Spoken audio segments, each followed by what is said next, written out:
Okay, I think this is going to work. I apologise if this video is shaky. You're balanced on a sideways bin on top of a suitcase on top of a mattress that I'm sat cross-legged on right now. The glamorous life of a theatre critic, everyone. Someone is hoovering outside of my room. This is not going well. Oh my god, hey! Welcome back to my theatre-themed YouTube channel on tour. I'm in a hotel in Manchester at the moment because I'm seeing a few shows in the north, which you will be, of course, hearing about very soon on my channel. But last week, I was in a completely different part of the country because I went to Cirencester to visit the lovely Barn Theatre to see their brand new revival of the musical Once. And that is what I'm going to be telling you all about today. I'm going to be bringing you my full review as a professional theatre critic. I haven't introduced myself. My name is Mickey Joe and I'm obsessed with all things theatre. It's lovely to meet you. Welcome to my hotel. Now, to give you just a little bit of context, I'm going to tell you more about the plot of this show and about this particular production. But this is a musical that was first done on Broadway about a decade ago and then came over to the West End. And the original production won the Tony Award for Best Musical in 2012.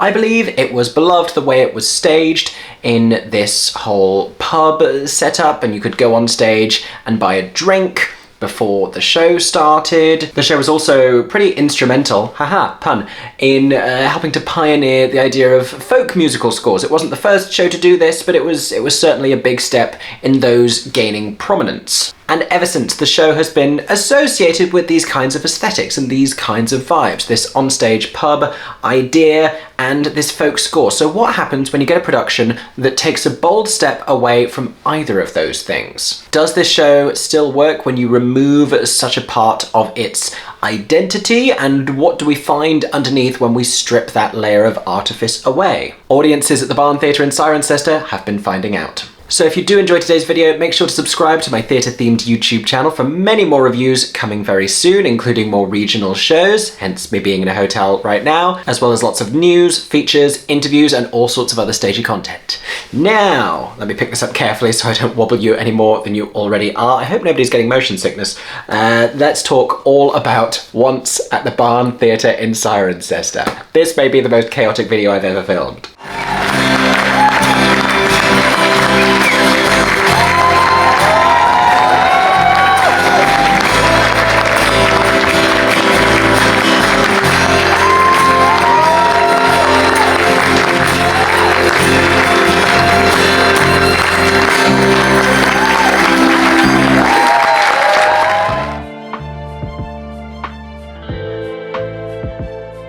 So first of all, let me tell you a little bit about the plot of Once. It's based on a little indie movie that was written and directed by John Carney. It's got a book by playwright Enda Walsh. It's got music by Glenn Hansard and Marketa Irglova, a name which I have surely mispronounced and I apologise endlessly. And it follows two characters who we simply know as Guy and Girl. They meet when he is busking emotionally on the street in the wake of a breakup with his now ex-girlfriend who has moved to America to pursue other opportunities. But from the way he is singing about the situation, he is evidently not over it. He leaves his guitar behind. He is Irish, we are in Dublin, and Girl, who stumbles upon him and begins a slightly unusual conversation for a stranger, she is Czech. He's pretty sullen and down in the dumps, and she is perky in a slightly sarcastic, no-nonsense kind of a way. But she challenges him about why he's leaving his guitar behind. She pries for more information about his life. She finds out that he fixes hoovers for a living, and she announces that she has this hoover that's in need of fixing. She can't pay him with money, but she'll pay him with music. So they go to a music shop, which she regularly visits, so that she can play the piano there, which she can't afford, and she plays one of his songs on piano. He sings along, and it's beautiful. This is the song Falling Slowly. It happens very early in the show. It was an Academy Award-winning song. You can absolutely hear why. It's beautiful, it's haunting, as is much of the music in the show. As their encounter continues and progresses, the two of them develop this very strong relationship and this sort of unspoken romance, and they come up with a scheme together to record his songs so that he can become more successful and so that he can ultimately go to America and win back his ex-girlfriend and pursue this unfinished relationship. We meet a zany cast of supporting characters, the eccentric music shop owner, a friendly banker with musical aspirations, as well as the other Czech immigrants that girl is living with and her family. But while all of this is going on with the plans for him to pursue this previous relationship, what happens when these two characters start to feel more deeply about each other? Can music be the language that helps to transcend these cultural differences? What happens with these two characters? This is what we find out in the show, and to find out any more, you will have to book tickets to go and see it yourself. But what exactly is this production like?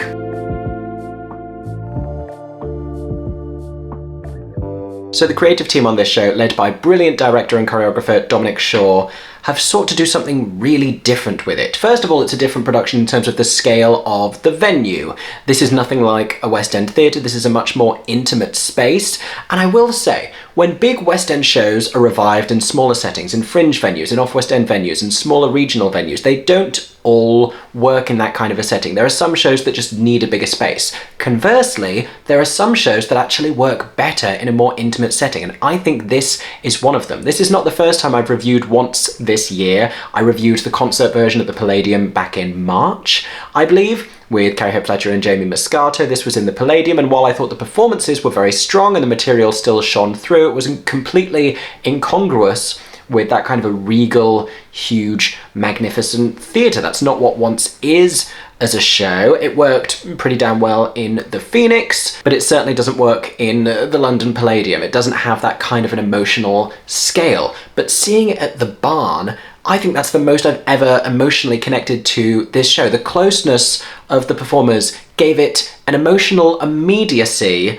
that I think was fantastic, that I think it's lacked for me in other places. It's not a completely declarative show, its themes are subtle, so much goes unspoken, there are sort of tensions that linger and sort of a bubbling romance that's never completely overtly stated, although it is heavily, heavily implied, possibly more so in this version of the show than any I've seen before. But all of this works very well with being in a smaller setting. Now, I mentioned at the beginning of this video that the set was different for this production as well. It's been designed by Sophia Pardon, and we have done away with this onstage pub aesthetic. The whole thing is set up much more like a music gig, and that's very much the idea that they're going for here. We are shifting between the real world and this sort of dreamlike, ethereal gig. So we have a little black box set with lots of visible scaffolding and lots of lights. The lighting design on this production, my goodness, you have not only the lights that are on the stage,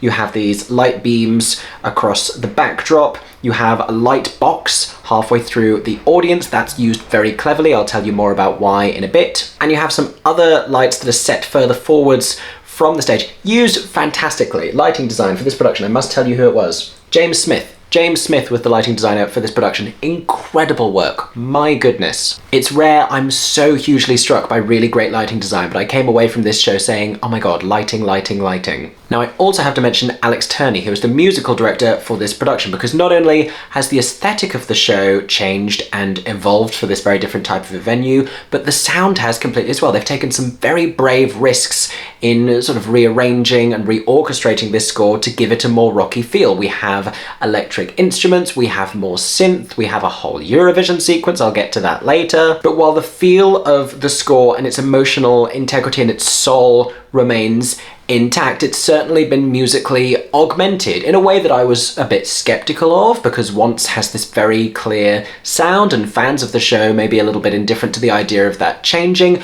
but it really works. It gives it this dreamlike quality, where putting it in a bar setting made everything feel very real and very immersed in reality.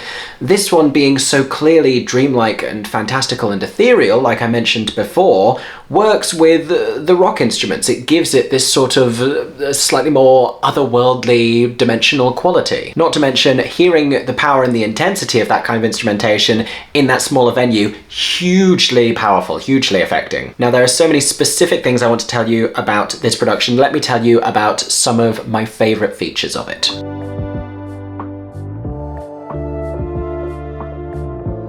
So Dominic Shaw, I think, is a fantastic director. He's done some brilliant work here. I'm not going to be able to remember all these things in order, so I'm just going to pick out some random moments. But first of all, the opening, I'd say the first 30 seconds of the show, I was so completely wrapped.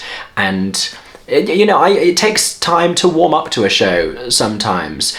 I don't remember the last time something grabbed me so instantly and held me so profoundly. The way that the lighting is done, the way that soundscapes are done, as Guy slowly enters and is spotlit from behind, so we just see the silhouette of him.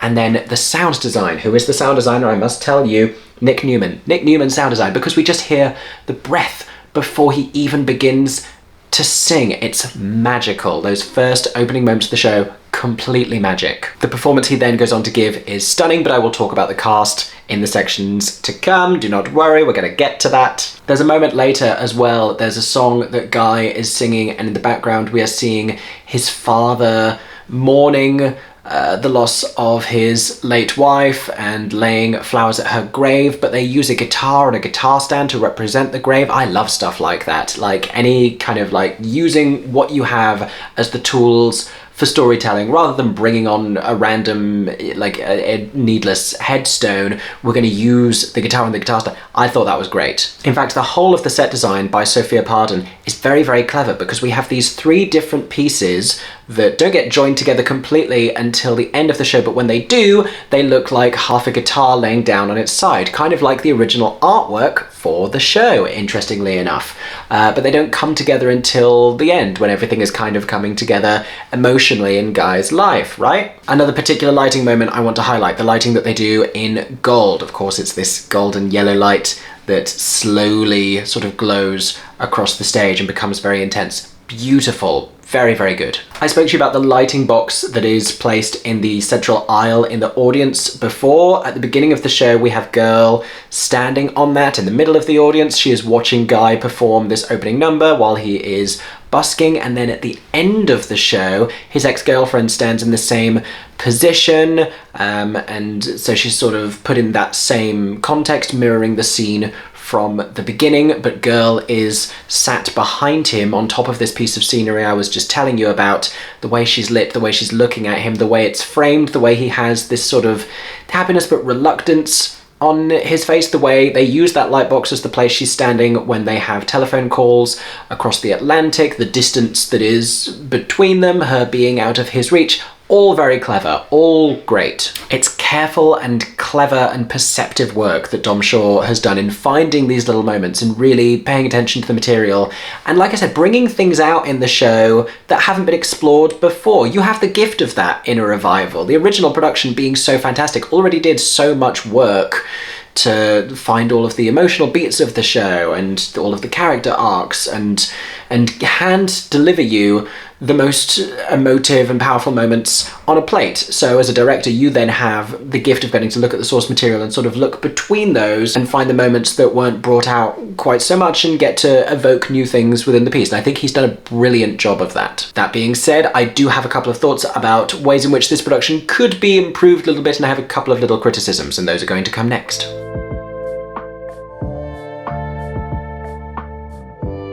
So the other thing about reviving a show is when you know the original show and when the cast know the original show and the creative team know the original show, and you've looked at that material and you then adapt it and recontextualize it and frame scenes a little bit differently, you run the risk of muddying some of the original meaning, especially if everyone involved already knows that original production and you take for granted that you all know what's going on in this scene. Because for anyone as an audience member who is seeing this show for the first time, which there are going to be people who see this for the first time having not seen the original production, they don't have the benefit of already knowing what's going on, so they're not seeing it through that same lens. If you're just directing it through the lens of, I know the original and we're going to do this different version, the concern is that there may be occasions where you emotionally alienate an audience who aren't looking at it through that same lens, if that makes sense. And there was a moment in the first act, it's a very fun sequence, it's this Eurovision sequence. It happens shortly after Guy is introduced to the other Czech musicians that Girl is living with,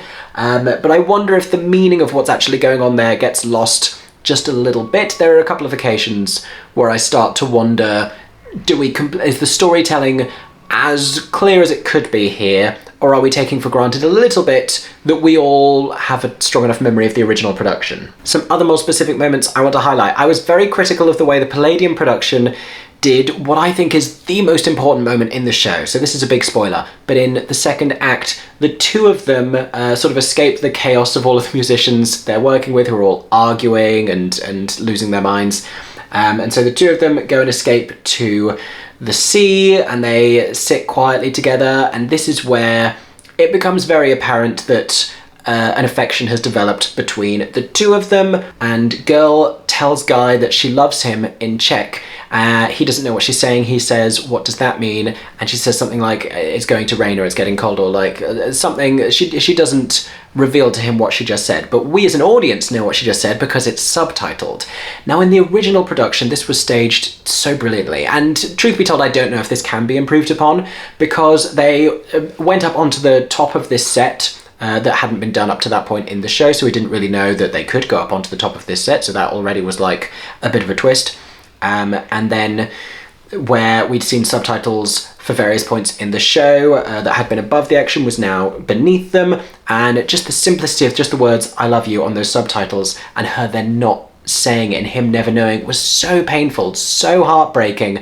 It's such an enormously powerful moment in the show. Now at the Palladium, my issue was that they had this graphic that was plastered all over the proscenium with "I love you" written in cursive font everywhere, and it wasn't completely easy to read. So what happens is, in that moment, the audience is spending time going, "What does this say? What's going on here?" And you're not hit with the impact of it. We don't need cursive font, we don't need handwriting, we don't need a pretty graphic, we just need simplicity. "I love you." Simple font, plain, black and white.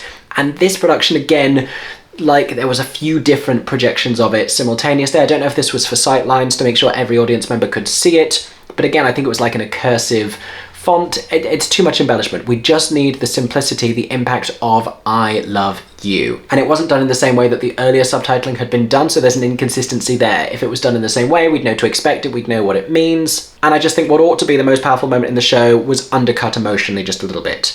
I also wonder if guy and girl got a little bit too close in this production. Normally it's this big unspoken romance, but it was almost spoken in this one. The way they were staged in that scene, normally they're sort of stood awkwardly apart from each other, and it's this like emotional distance between them, but there's so much electricity between the pair. In this one, they were necessitated to be sitting practically on top of each other because they're sitting side by side on this very thin set piece. It's a cool effect to have them sat up there, but there was so little space on it that she basically has to be leaning on his shoulder, and it already looks very cutesy, very coupley. There's a warmth there that we don't necessarily want. We want a little bit more of a romantic tension than just a romantic obviousness. A few scenes later, they have a big argument in the music shop, and it was played more dramatically and more hysterically than I've ever seen it played before, with a lot more passion. For her part, I believed it. He seemed to fly into this passion a little bit too quickly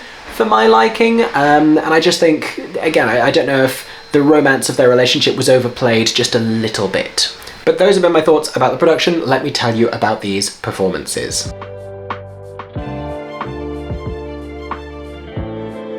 So Guy and Girl are played by Thomas Wassenholm and Sarah Moss. I want to talk about the two of them together because they are both just brilliant. Vocally, so astonishing. I mean, yeah, he is terrific vocally. Just his vocal delivery of the song Leave is so powerful, so emotive. You get those fantastic tenor voices, like a rock tenor edge, and he has that, and there's a lot of people that can do that, but not everyone can do it with the passion that he can bring to a note and to a lyric and to a vocal. He's fantastic. Like I said, there were moments in some of the acting. For the most part, he's just a very sullen character, and he did that very well. There are parts where he graduates to a more emotional level, where he gets more passionate, and it felt occasionally like we jumped from a 6 to a 10 a little bit too soon, a little bit too readily. It felt like we needed to walk that up in slightly smaller steps. I really appreciated, and this is the beauty of being in a small venue like this, but both of them, and the way they were acting with their eyes in particular, his are sunken and sullen with a sadness that slowly turns to this sort of optimism and this eagerness and this curiosity as this relationship blooms with her, and hers so piercing and so whimsical and joking, but then with a sadness and a sort of a tear behind that. Fascinating acting. Really, really careful stuff. So Sarah Moss, again, some lovely vocal delivery, not like a thunderous vocal, but haunting and quite lovely. But it was her acting in the scenes that really convinced me with her character. Not necessarily the way that this role has always been played. She was a little bit warmer, she was a little bit more forthcoming, less guarded, still with a sarcasm, but just a little less cold. But every single moment of her romantic intrigue, of her irritation, of her regret, of her sadness was played on her face. It was a beautiful acting performance, really terrific. This entire cast works so well as an ensemble, both as onstage musicians and as actors, and as performers. They are a terrific bunch. If I could highlight just a couple of standouts, David Shute is hilarious and ridiculous as Billy. Toby Bradford plays both Guy's dad and the bank manager. He is charming and also incredibly tender in both of those roles. And Thomas Fabian Parish, my absolute highlight in the supporting cast. He plays one of the Czech characters called Svek. He is a drummer. He is very happy to be living in Ireland, to be living in Dublin. He just loves it, and he dials the ridiculousness of his character all the way up to 11. He's hilarious. He's scene stealing. He brings the perfect kind of manic energy to the show. I think he's wonderful. But those have been my thoughts about Once at the Barn Theatre in Cirencester. Normally I'd tell you about my highlight moment of the show. There's so many different ones. It's such a great show with such a rich score. It has this beautiful soul and this beautiful heart that still shines through in this production, but with this new level of immediacy and connectivity, and with this beautiful, fascinating new framing device. When they sing Gold at the end of Act 1, it's tremendous. When they reprise Gold in this mostly a cappella harmonized arrangement in the second act, it's also beautiful. Their solo performances are fantastic. There's no beating the song Falling Slowly. It's such a great song. I think everyone's going to take away a slightly different highlight moment from this show, and it's all great. I would also normally say who should go and see this show, and I think anyone that can travel to this theatre, certainly anyone that's local to this theatre, should absolutely see this production because it's brilliant. It's a wonderful, wonderful offering from the Barn Theatre, who are this plucky little venue, and for them to be the size that they are and the age that they are